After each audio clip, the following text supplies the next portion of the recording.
네, 여러분, 형사소송법 강의 시간입니다. 지난 시간에 우리는 공소제기의 방식에 대해서 공부한 바가 있습니다. 이번 시간에는 공소제기의 효과에 대해서 살펴보도록 하겠습니다. 먼저 공소제기가 갖는 의의에 대해서 살펴보면요. 공소제기는 형사 절차상 수사 절차가 종료되고 법원에 소송이 계속되어서 공판 절차가 개시가 되겠습니다. 이에 따라 피해자는 피고인으로 되고 검사는 공소 수행자로 각각 그 지위가 바뀌어서 대등한 소송의 주체로 등장을 하게 되겠습니다. 그리고 공소장에 기재된 공소사실에 의해서 법원의 심판 범위가 한정이 되고 공소시효도 정지되는 효과가 발생합니다. 이에 대해서 차례대로 살펴보는데 먼저 공소제기의 소송법적 효과로서 법원에 소송 계속된다는 점에 대해서 살펴보겠습니다. 법원에 소송이 계속된다는 것은 그 사건이 수사기관을 떠나서 법원의 지배 아래 있게 된다는 의미를 갖습니다. 그래서 공소를 제기받아서 현실적으로 심판을 행하는 법원, 즉 소송이 계속된 법원을 특히 수소법원이라는 말로 쓰기도 하지요. 따라서 소송 계속을 좀 더 구체적으로 표현하면 수소법원이 사건의 심리와 재판을 진행하고 있는 상태다, 이렇게 말할 수가 있지요. 그래서 법원의 소송이 계속되게 되면 적극적 효과와 소극적 효과가 발생을 하는데, 적극적 효과로서 법원은 사건을 심판해야 할 권리와 의무를 가지게 됩니다. 그리고 검사와 피고인은 당사자로서 해당 사건의 심리에 관여하고 심판을 받을 권리와 의무를 갖게 되지요. 한편 소송 계속의 소극적 효과로서 공소제기에 의해서 사건이 특정한 법원에, 즉 수소법원에 계속되면 이제는 동일 사건에 대하여 이중으로 공소를 제기하는 것이 허용되지가 않습니다. 따라서 같은 사건이 동일한 법원에 이중으로 공소가 제기된 경우에는 뒤에 제기된 공소에 대하여 공소기각의 판결을 하여야 합니다. 327조 제3호에 그와 같은 규정이 있고요. 또한 같은 사건이 사물관할을 달리하는, 즉 단독판사와 합의부에 이중으로 공소 제기된 경우에는 합의부에서 심판을 하고, 사물관할을 같이 하는, 즉 단독판사와 단독판사 또는 법원 합의부와 법원 합의부에 여러 소송이 계속되게 되면 먼저 공소를 받은 법원이 심판을 하게 되고, 이에 따라서 심판을 할 수 없게 된 법원은 공소기각의 결정으로 사건을 종결하도록 그렇게 법에 규정이 되어 있습니다. 이와 같이 소송 계속이 되면 법원의 소송 계속의 효과가 생기게 되기도 하고요. 또 공소 제기에 의해서 심판 범위가 한정이 됩니다. 지난 시간에 배웠던 것처럼 공소 제기는 법원에 대해서는 심판 범위 한정, 또 피고인에 대해서는 방어권의 대상을 한정하는 효과가 있다고 했는데요. 심판기관과 소추기관이 분리되어 있는 탄핵주의 소송구조에서는 불고불리의 원칙, 즉 소추기관에 의한 공소제기가 없으면 법원이 심판할 수 없다는 불고불리의 원칙이 지배를 하고 있고, 우리 현행법도 국가소추주의 및 기소독점주의를 채택하고 있는 것을 볼 수 있죠. 따라서 법원의 심판은 검사의 공소제기에 의해서 시작되고, 그 심판의 범위도 공소장에 기재된 공소 사실에 한정된다. 즉 심판 범위가 제한된다, 한정된다, 이렇게 이해할 수 있습니다. 세 번째 효과로서 공소시효의 정지를 생각해 볼 수 있습니다. 공소가 제기되면 공소시효의 진행이 정지가 되지요. 그리고 검사가 공소제기라는 권리 행사를 했기 때문에 이와 같은 공소시효가 정지되는 것이죠. 자, 다음으로 이와 같은 공소제기의 효력이 미치는 범위를 인적 효력 범위와 물적 효력 범위로 나눠서 생각해 볼 수 있는데요. 먼저 인적 효력 범위에 대해서 살펴보면 공소의 효력은 검사가 피고인으로 지정한 자에게 미칩니다. 248조의 규정에 보면 그렇게 돼 있죠. 따라서 법원은 검사가 공소장에서 성명 등의 기재에 의해서 특정한 피고인, 저희가 지난 시간에 피고인의 성명 등에 의해서 특정해야 된다는 부분을 공부했는데, 그와 같이 검사에 의해서 특정된 피고인에 대해서만 심판을 할 수 있죠. 그러나 때로는 바로 뒤에 공부하겠습니다만 성명 모용, 다른 사람의 이름을 가져다가 몰래 쓴 경우, 또 위장 출석의 경우, 다른 사람이 출석을 해서 재판을 받는 경우와 같이 공소장에 기재된 피고인과 현실적으로 심판을 받고 있는 사람이 다른 경우가 있을 수 있죠. 이 경우 누구에게 공소제기의 효력이 미치는가가 문제가 될 수 있는데 그 기준에 대해서는 다음과 같은 견해의 대립이 있습니다. 첫 번째는 검사의 의사를 기준으로 해서 검사가 공소제기하려는 자가 피고인이다라고 보는 견해가 있고요. 두 번째는 공소장에 피고인으로 표시된 자가 피고인이라는 견해가 있습니다. 그 밖에 피고인으로 행동하거나 실제로 피고인으로 행동하거나 피고인으로 취급된 자가 피고인이다. 또 공소장에 표시된 자가 피고인이지만 검사의 의사나 피고인의 행위를 고려해서 실질적으로 결정해야 된다 하는 견해가 있지요. 이를 실질적 표시설이라고 할 수가 있습니다. 그래서 다수의 견해는 공소장에 기재된 피고인을 기준으로 하면서도 검사의 의사나 재판에서의 피고인의 행위 여부를 고려해서 실제 피고인이 누군지를 결정해야 한다. 이런 실질적 표시설을 취하고 있다고 말할 수 있고요. 자, 피고인의 특정, 공소제기 효력이 미치는 피고인이 누구냐가 문제되는 첫 번째 경우가 성명 모형의 경우를 생각해 볼 수 있습니다. 피고인이 타인의 성명을 거짓 사용한 경우, 즉 A라는 갑이라는 피고인이 재판을 받으면서 을이라는 사람의 이름을 쓰는 경우를 말하는 거죠. 이런 경우에 공소제기 인적 효력 범위가 갑에게 미치는지 을에게 미치는지가 문제가 될 수 있습니다. 이러한 경우 공소장에 갑에 대한 공소로서는 피고인이 특정되었다고 할 수가 없고요. 설령 갑이 을의 명의를 모용하였다고 하더라도 이는 당사자의 표시상의 착오일 뿐, 을로 공소장에 표시가 되어 있는 것이죠. 갑에 대해서 공소를 제기했는데 을로 표시가 되어 있으니까 착오라는 거죠. 그래서 검사는 갑에 대해서 공소를 제기하고 갑이 공판정에 출석하여 피고인처럼 행동을 하는 것이기 때문에 갑이 피고인이 되고 을에게는 공소제기 효력이 미친다고 볼 수가 없겠습니다. 그래서 실질적 표시설에 따라서도 이런 결론이 도출될 수 있죠. 이런 경우에 그것을 바로잡는 수단은 검사의 피고인 표시 정정으로 하면 됩니다. 뒤에서 배울 공소장 변경까지 절차까지는 필요하지 않고 표시를 정정해서 바로잡은 후에 갑에 대해서 심리와 재판을 진행하면 된다는 것이 판례의 입장이죠. 그래서 그 판례 입장을 97도 2215 판결의 내용을 보면요.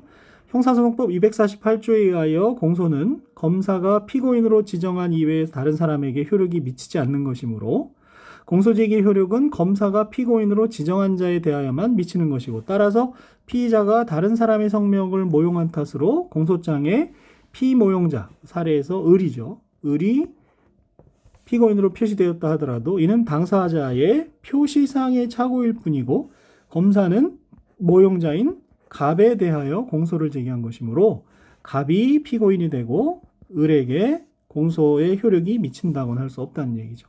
따라서 검사가 공소장의 피고인 표시를 을에서 갑으로 정정하여 바로잡은 경우에는 처음부터 갑에 대한 공소제기가 있었던 것으로 보고 을에 대해서는 공소제기가 있었던 것은 아니므로 갑에 대해서 심리하고 재판을 하면 된다는 것이 성명 모용에 관한 판례의 입장이라고 볼 수가 있습니다.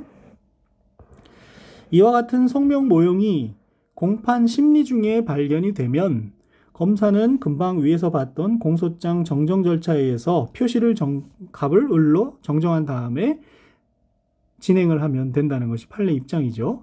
만약에 모용당한 을에게 약식 절차에 의해서 진행이 돼서 약식명령까지 송달이 되고 을이 정식재판을 청구한 경우라면 을에게 사실상 소송 계속이 발생한 것으로 볼 수 있기 때문에 이때에는 327조 2호를 유추 적용해서 을에 대해서 을이 비록 피고인은 아니지만 형식상 사실상 소송 계속이 발생한 것으로 봐서 공소기각에 판결을 해줌으로써 을의 불안정한 지위를 없애주어야 한다는 것이 판례의 입장입니다. 그 상태에서 갑에 대해서 공소장 정정을 하고 갑에 대해서 다시 약식명령을 송달하면 되겠지요. 그와 같은 판판 법리를 확인해 볼 수 있는 것이 9.2도 2554호 판결인데요. 그에 나가서 검사가 만약에 피고인 표시를 정정하지 않는 경우에 대한 판례군요. 그래서 검사가 공소장에 피고인 표시를 정정을 해서 모용관계를 바로잡지 않는 경우에는 외형상 피모용자 명의로 공소가 제기된 것으로 되어 있어 공소제기 방식이 254조의 규정에 위반해서 무효로 할 것이므로 공소기각의 판결을 선고해야 한다는 것입니다. 공소장 정정을 하지 않은 경우에 대한 판례가 되겠고요. 판결 확정 후, 즉 모용자인 을에 대해서 판결이 확정되었다 하더라도 이 경우에 을은 피고인이 아니기 때문에 을에 대해서 판결의 효력이 미치지 않는다고 보시면 되겠습니다. 그 다음 피고인의 공소제기의 인적 효력 범위와 관련해서 두 번째로 문제가 되는 것이 위장 출석의 경우입니다.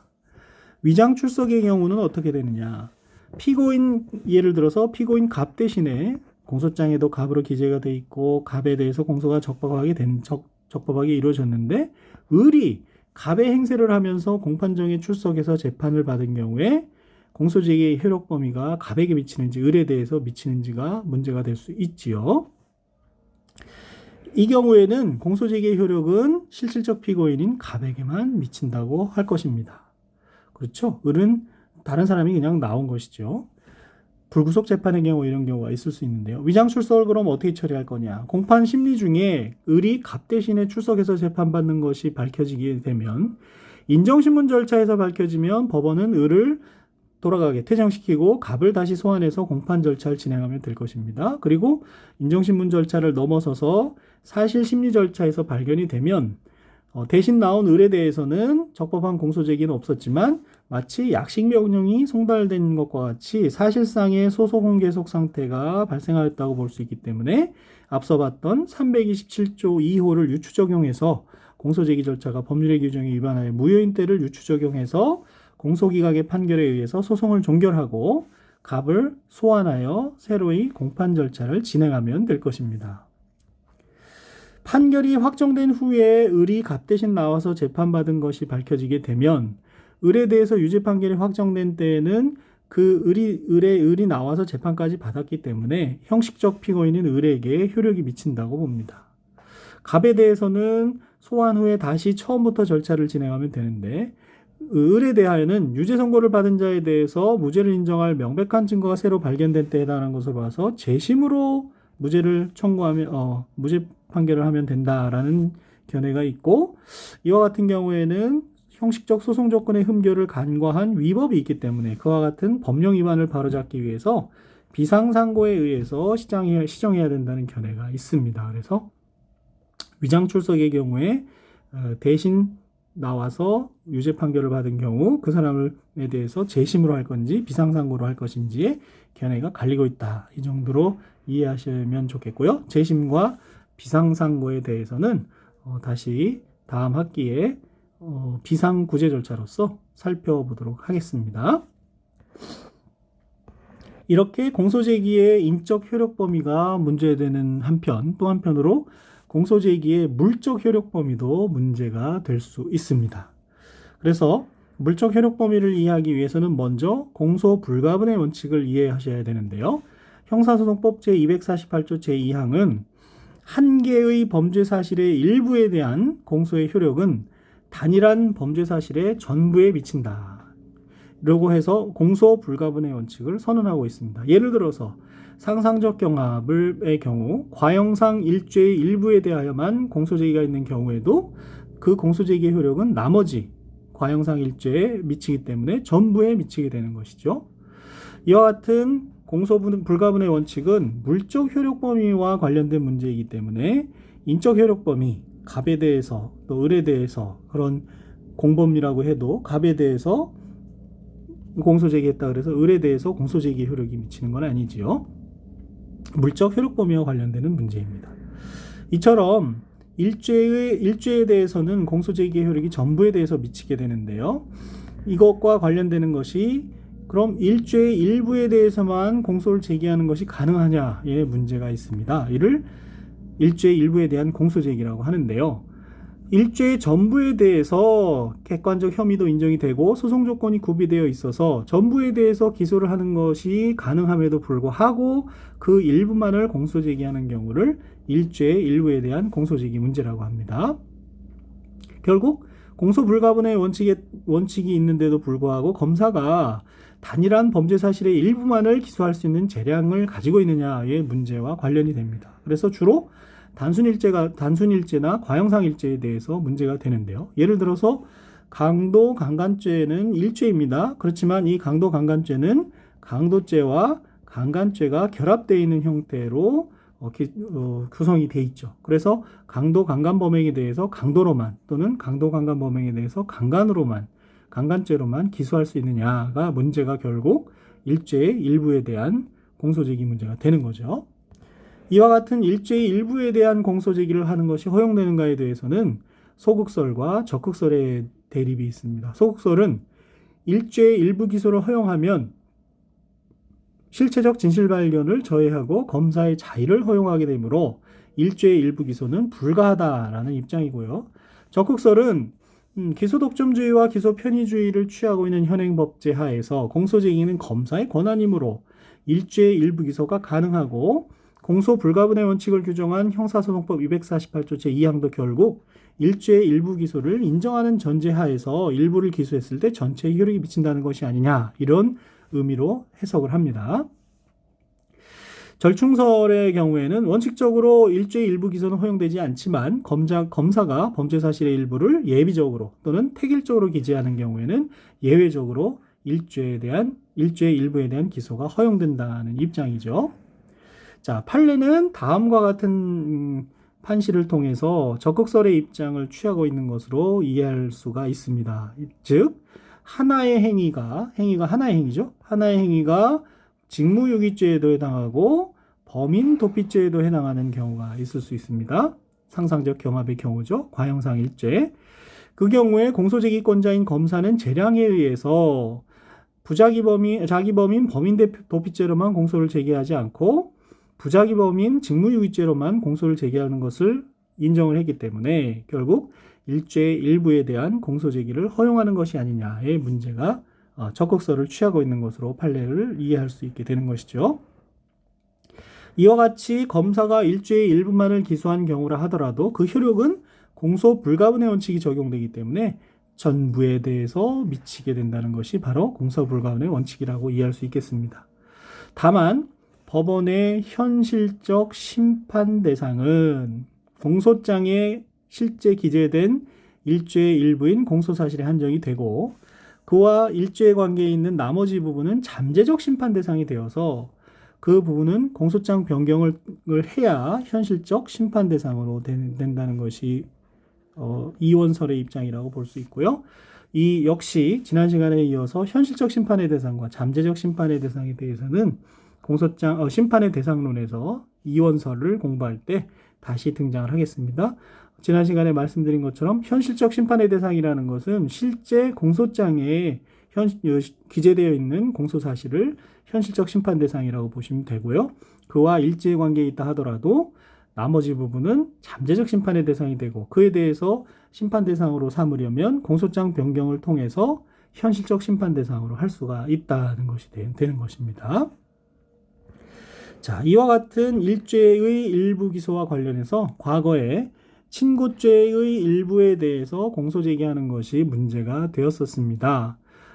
과거에 강간죄 같은 경우에 친고죄로 규정이 되어 있어서 강간죄 검사가 강간의 수단 속에 폭행과 협박이 들어있잖아요. 그래서 폭행죄와 협박죄가 결합되어 있다고 볼 수 있는데 검사가 강간죄로 기소를 하지 못하고 친고죄였기 때문에 당시에 고소가 취소됐다든지 고소기간이 도과됐다든지 고소가 없다든지 한 경우에 폭행죄와 협박죄로만 공소를 제기할 수 있느냐의 문제가 논의가 되었었는데요. 현재는 2012년 12월 18일 이후 강간죄를 포함한 형법상의 성범죄가 비친고죄가 되면서 그 논의의 실익이 상당히 줄어들었지만 참고 삼아서 한번 살펴보겠습니다.